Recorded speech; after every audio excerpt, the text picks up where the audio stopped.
انما یرید اللہ بکم اليسر ولا یرید بکم العسر صدق اللہ العلی العظیم۔ وقال اللہ تبارک و تعالی فی شان حبیبہ الکریم ان اللہ وملائکتہ یصلون علی النبی یا ایہا الذین آمنوا صلوا علیہ وسلموا تسلیما۔ الصلاة والسلام علیکہ یا رسول اللہ، الصلاة والسلام علیکہ یا نبی اللہ، وعلی آلک و اصحابک یا نور اللہ صلی اللہ تعالی علیہ وسلم۔ محترم علماء کرام، شعراء اعظام اور جملہ سامعین و حاضرین، خواتین اسلامیہ، السلام علیکم ورحمۃ اللہ تعالی وبرکاتہ۔ اللہ رب العزت کا فضل ہے، اس کی دی ہوئی توفیق سے ہم اور آپ آج کی اس مبارک بزم میں شرکت کی سعادت حاصل کر رہے ہیں۔ اللہ تبارک و تعالی ہم سب کی حاضری کو قبول فرمائے۔ آپ دیکھ رہے ہیں خطیب ہندوستان حضرت علامہ مولانا احمد رضا منظری صاحب قبلہ ممبر شریف پر تشریف فرما ہیں۔ شاعر اہل سنت حضرت مولانا جناب ساجد رضا صاحب قبلہ تشریف فرما ہے، اور جناب نوشاد صاحب قبلہ بھی تشریف فرما ہے، اور بھی شعراء کرام اور سارے لوگ حاضر ہیں۔ مجھ ناچیز کو بھی تھوڑی دیر کے لیے جو ہے وہ اس پروگرام میں شرکت کی سعادت مل گئی ہے۔ میں کسی خطاب کے لیے نہیں بیٹھا ہوں، 10 سے 15 منٹ، اس کے بعد حضرت کا آپ کو خطاب سماعت کرنا ہے۔ ولیمے کے موقع پر آج کی یہ محفل انعقاد پذیر ہے، اور اللہ تبارک و تعالیٰ سے دعا ہے کہ اللہ زوجین کے درمیان محبتیں عطا فرمائے، اور لوگوں کو بھی اپنی محافل کو اس انداز سے منعقد کرنے کی توفیق عطا فرمائے۔ یہ بڑی بات ہے جس دور میں لوگ جو ہے وہ اپنی شادیوں میں خرافات اور غلط حرکتیں کر رہے ہیں، کوئی آرکیسٹرا کر رہا ہے، نہ جانے کیا کچھ کیا جا رہا ہے، تو اس وقت انہوں نے ایسی محفل کا انعقاد کیا ولیمے کے موقع پر۔ اللہ برکت عطا فرمائے۔ چونکہ مجھے جانا بھی ہے فوراً، اور حضرت موجود ہیں تو ظاہر ہے کہ وہ ہمارے مہمان ہیں، اور انہی کا خطاب آپ سنیے توجہ سے۔ اور بہت انتظام کیا ہے انہوں نے، حالانکہ لگن ہے، بہت تیزی کے ساتھ لگن ہے، اس لیے لوگ جو ہے وہ، ویسے بھی یہ علاقہ پہاڑ پر ہے، اوپر ہے، تو پہاڑ چڑھنے کا حوصلہ سب کا نہیں ہوتا ہے، لیکن بہرحال جتنے لوگ آ گئے وہ ٹھیک ہے، اللہ کا فضل ہے۔ جن کو اللہ نے سعادت عطا فرمائی وہ آ گئے، اور کہیں اور جو مصروف ہیں اللہ ان کو بھی اس کا اجر عطا فرمائے جو نہیں آ سکے۔ ایک بات مجھے عرض کرنی ہے آپ سے، بس آپ جانتے ہیں کہ کھاڑی یہ جو گاؤں ہے، الحمدللہ میں نے تو کوئی کام نہیں کیا، لیکن میری تنظیم نے الحمدللہ کام کیا ہے۔ جو مسجد ہے، مدرسے کی بنیاد بھی الحمدللہ ہو چکی ہے، ان قریب انشاءاللہ تبارک و تعالی مدرسے کی تعمیر شروع ہوگی۔ یہ جو بڑھونا ہے، بڑھونا میں ہٹوا برہ ٹولہ میں، وہاں بھی، اس کے علاوہ تتری ڈھیرا میں بھی الحمدللہ مدرسے کی برانچ پڑ گئی ہے، اور وہ تعمیر بھی ہو رہا ہے۔ اور کون سی مسجد ہے؟ کھٹیلی کی، ہاں، برہ ٹولہ، بٹھولی وغیرہ جو بھی علاقے ہیں وہاں پر تنظیم کا کام الحمدللہ تیزی سے جاری ہے۔ اللہ کرے کہ یہ کام جاری رہے اور آپ سب کے حوصلے بلند رہیں۔ بہت شکریہ آپ سب کا کہ آپ بہت سپورٹ کرتے ہیں تنظیم کو بھی۔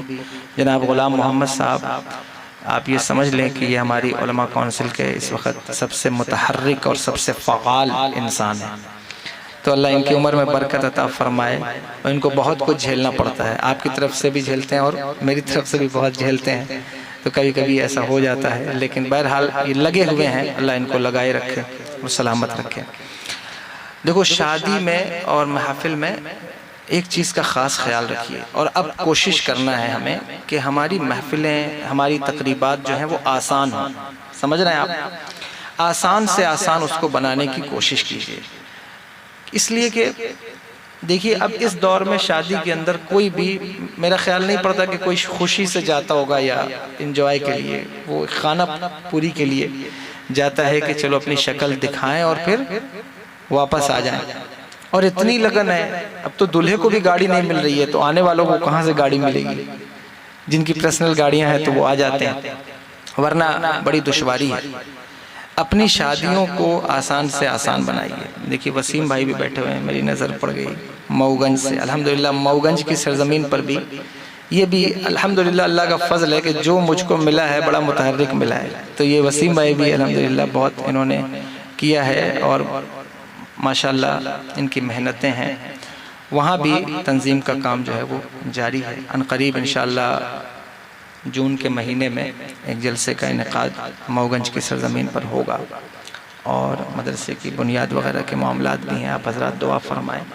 تو آپ اپنی زندگی میں بھی، یہ تو تعمیری کام ہے جو ہو رہا ہے، ہم کبھی بھی اس کو جو ہے وہ معیار نہیں مانتے کہ نہیں یہ بنایا وہ بنایا، بات یہ نہیں ہے۔ بات یہ ہے کہ آپ کے اندر کتنا سدھار آیا ہے، مسجدیں بننے کے بعد آپ نے مسجدوں کو بھرا کتنا ہے، یہ خاص بات ہے، ٹھیک ہے۔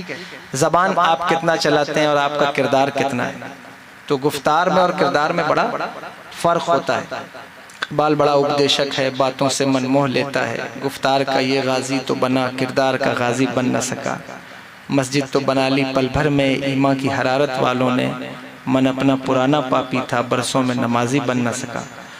تو ہمیں دیکھنا یہ ہے کہ ہم عملی طور پر کتنا کام کر رہے ہیں، یعنی ہمارے اندر سدھار کتنا آ رہا ہے اور ہمارے کردار کتنے اچھے ہو رہے ہیں۔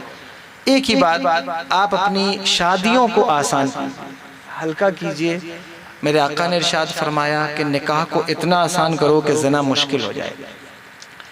اور اگر ہم دیکھتے ہیں اپنے سماج کو تو ہمیں ایسا لگتا ہے کہ جسٹ اس کا الٹ کام ہو رہا ہے کہ ہم نے شادیوں کو، نکاح کو اتنا مشکل بنایا ہے کہ دوسرا دروازہ جو ہے وہ لوگوں پر ان کو آسان لگنے لگا ہے۔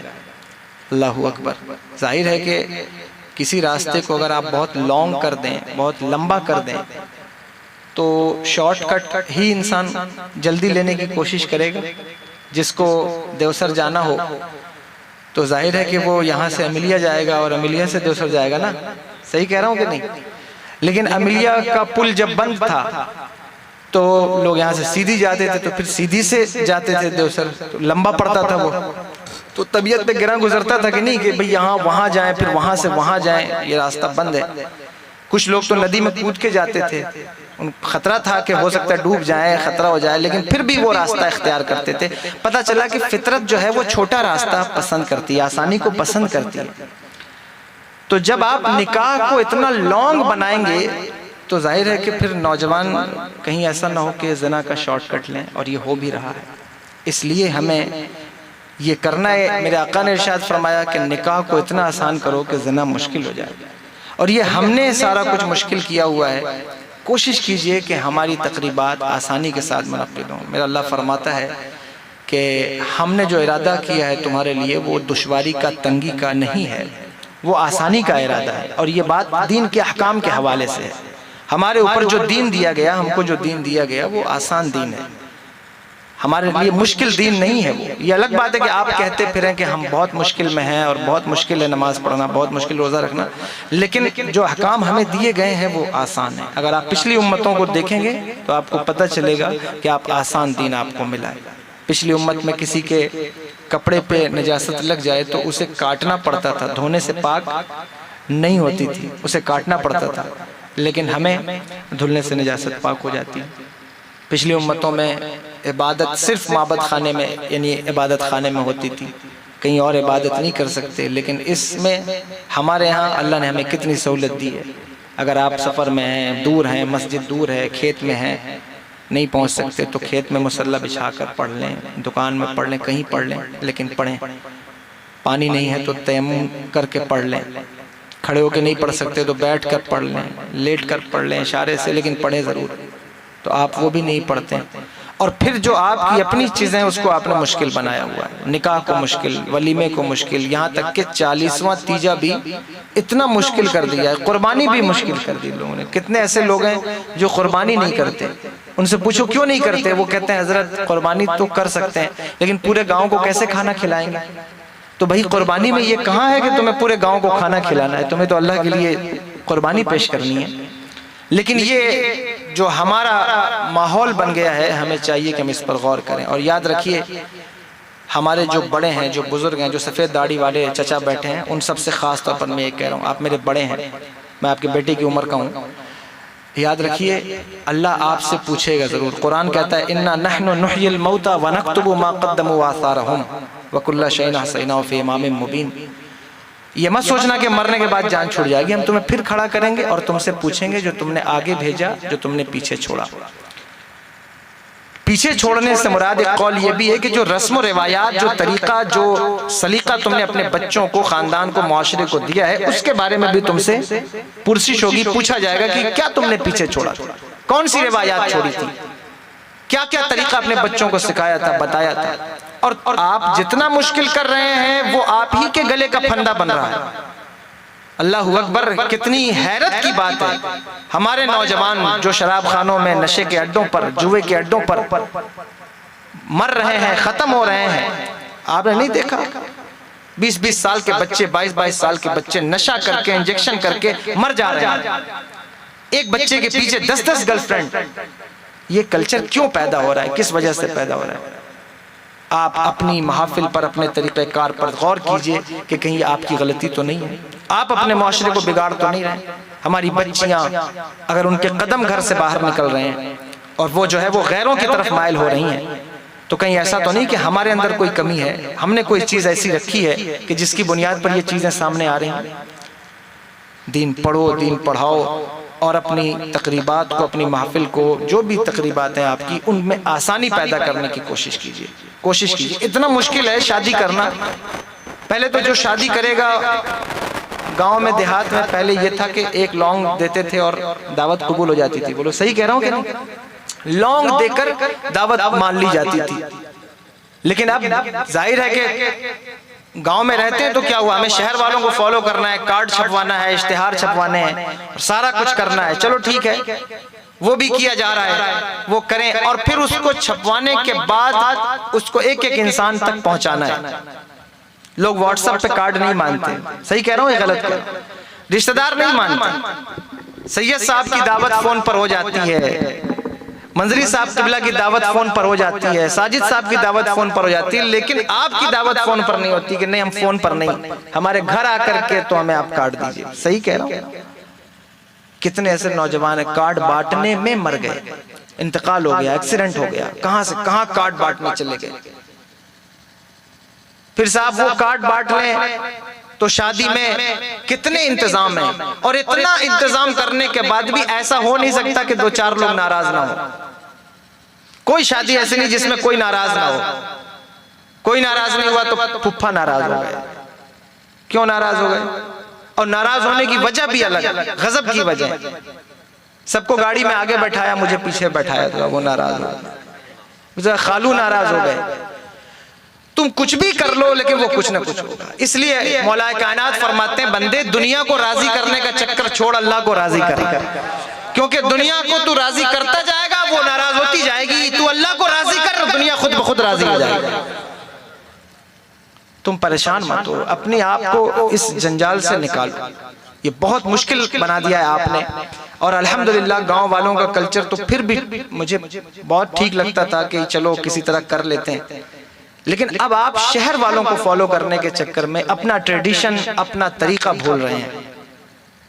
گاؤں کے کھانے پہلے اچھے ہوتے. ابھی مفتی ابوالکلام صاحب قبلہ تشریف فرما تھے, شاید کہیں گئے ہیں, میرے کرم فرما, بہت عزیز, بلکہ دارالعلوم سلیمانیہ کا فخر ہے مفتی ابوالکلام. اللہ اکبر. فرما رہے تھے, وہ مجھ سے بات کر رہے تھے کہ حضرت پہلے جو کھانے بنتے تھے ہمارے یہاں گاؤں میں, دیہات میں, اب وہ سارے لوگ شہر کے طریقے پر بھاگ رہے ہیں, وہ بھی اپنا طریقہ چھوڑ رہے ہیں. کیوں کر رہے ہیں ایسا؟ چاہے وہ کھا کے صبح بندہ جو ہے وہ اس کو اٹیک ہی آ جائے, لیکن آپ کو کرنا وہی کام ہے. آپ اپنا طریقہ مت چھوڑیے. آپ کا اپنا جو کلچر ہے, جو طریقہ ہے, وہ اچھا ہے, بہتر ہے. آپ کو یہ دیکھنا ہے کہ دین ہم سے کس بات کا متقاضی ہے, دین کس بات کا مطالبہ کر رہا ہے, تو ہمیں اس بات کی طرف آگے آنا ہے, اس بات کی طرف ہمیں پیش قدمی کرنی ہے, نہ کہ ہم کسی اور کے طریقے کو دیکھیں, غیروں کے طریقے کو دیکھیں کہ ان کی شادیاں کیسی ہیں, ان کی محفلیں, وہ کسی اور کو دیکھیں اور دنیا بھر کو فالو کرتے پھریں جنہیں کوئی رسول نہ ملا ہو. اللہ اکبر. ہمیں تو نبی بھی ملا تو امام الانبیاء ملا. ہمیں شادی کیسے کرنی ہے, ہم حضور کی زندگی دیکھیں. تقریبات کیسے کرنی ہے, حضور کی زندگی دیکھیں. اور جو حضور کی زندگی دیکھ لے پھر وہ غیروں کی زندگی کیوں دیکھے؟ تیرے قدموں میں جو ہیں غیر کا منہ کیا دیکھیں؟ کون نظروں میں چڑھے دیکھ کے تلوا تیرا؟ تم یہ دیکھو کہ حضور نے ہمیں کیا بتایا. تو اس میں آسانیاں پیدا کیجئے، کوشش کیجئے کہ آپ کی محفلیں آسان ہوں. ایک اور بات جو بڑی زبردست اس وقت شادیوں میں ہو رہی ہے، جہیز کا مسئلہ بھی بہت پرانا ہے اور آپ سب جانتے ہیں بڑی خطرناک چیز ہے یہ. لیکن اب یہ جو مسائل ہو رہے ہیں کہ لوگ انگیجمنٹ کے حوالے سے بھی بہت زیادہ خرچہ کرتے ہیں، بہت منگنی کے نام پر یہ جو سسٹم چل رہا ہے، خدا کے لیے اسے بند کیجئے اسے. یہ اچھا کام نہیں ہے. بڑی پریشانیاں ہیں، کتنی بچیاں کواری بیٹھی ہوئی ہیں، رشتوں کے معاملات ہیں، آپ نہیں دیکھتے؟ آپ کی بچیاں گھروں سے باہر نکل رہی ہیں، غیروں کی نظروں کا شکار ہو رہی ہیں، ان کے ہتھ کنڈے کا شکار ہو رہی ہیں. اور ابھی بھی اگر ہم یہ کام کریں تو بتائیے یہ کتنی خطرناک بات ہے، کتنی زبردست بات ہے. نکاح آسان کیجئے، اور جو آپ کا طریقہ تھا اس طریقے پر آپ، اگر وہ دین سے متصادم نہیں ہے تو آپ اس طریقے پر عمل کیجئے.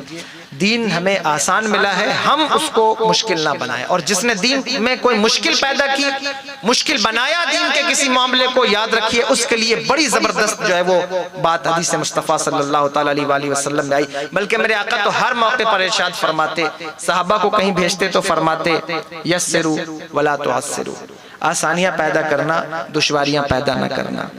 ہر معاملے میں ہمیں یہ آسانی کا مطلب یہ نہیں ہوتا کہ ہم بدی سے مفاہمت کر لیں. آسانی کا مطلب یہ ہے کہ جہاں تک حضور نے ہمیں آسانی دی، جہاں تک شریعت نے ہمیں آسانی دی ہے، ہم اس کو کیوں مشکل بنائیں، کیوں کٹھن بنائیں، کیوں اس کو دشوار بنائیں؟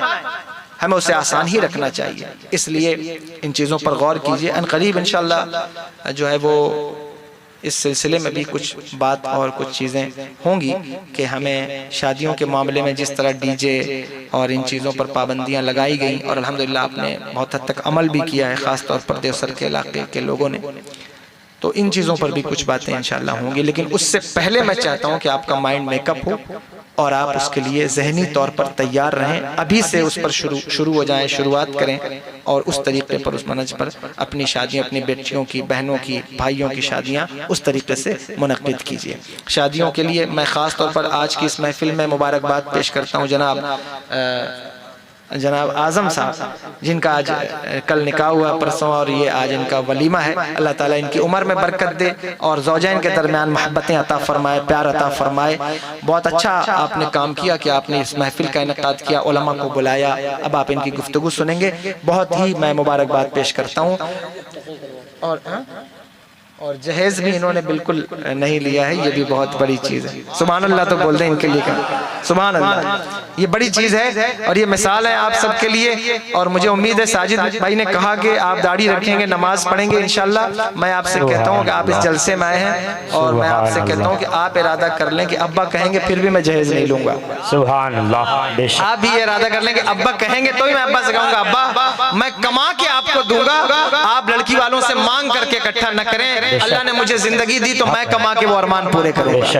یہ آپ ارادہ کریں انشاءاللہ. تو بولیے انشاءاللہ. ٹھیک ہے، بس میں اپنی بات ختم کر رہا ہوں. حضرت کی گفتگو ہونی ہے، توجہ سے آپ گفتگو سنیں. میں تھوڑی دیر کے لیے حاضر آیا تھا، اور توحید نیٹ ورک، توحید بھائی بھی حاضر ہیں، یہ بھی ماشاءاللہ آئے ہوئے ہیں. تو اللہ تعالیٰ ان کو بھی برکتیں عطا فرمائے. اکثر جب ہمارے علاقے میں کوئی انہیں دعوت دیتا ہے تو حاضر آ جاتے ہیں. اللہ تعالیٰ ان کو بھی برکتیں عطا فرمائے. وما علینا الا البلاغ. السلام علیکم ورحمۃ اللہ وبرکاتہ.